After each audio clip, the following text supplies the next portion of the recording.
তো হ্যালো বন্ধুরা, তোমাদের সকলকে জানাই ভেরি ভেরি গুড মর্নিং। তো কালকে ছিল রামনবমী আর আমি সকাল সকাল বেরিয়ে পড়েছিলাম কোথায়, তো সেটাই তোমাদের সাথে শেয়ার করতে এলাম।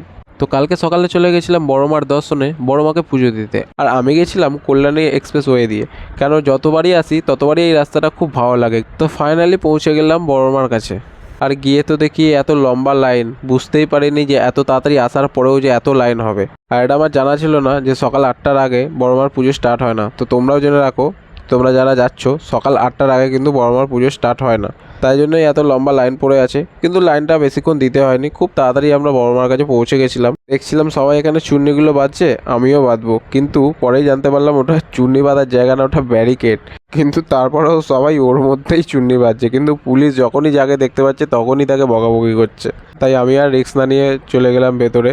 এদিকে ভেতরে আছে আবার জিগজ্যাগ লাইন, তার মধ্যে দিয়ে আগিয়ে যেতে হচ্ছে সামনের দিকে। তারপর সব কিছু পেরিয়ে চলে এলাম বড়মার কাছে। ফাইনালি পেলাম বড়মার দর্শন।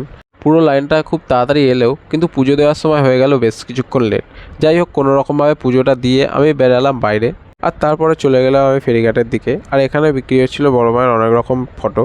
আমি আগের বারে এসে এখান থেকে বড় মায়ের একটা সুন্দর দেখে ফটো নিয়েছিলাম। আর এখানে ফেরিঘাটে হচ্ছিল রামনবমীর পুজো, আর এটা দেখে আমি চলে এলাম বাড়ি। তোমরাও আসো, পুজো দাও, দেখবে তোমাদেরও খুব ভালো লাগবে।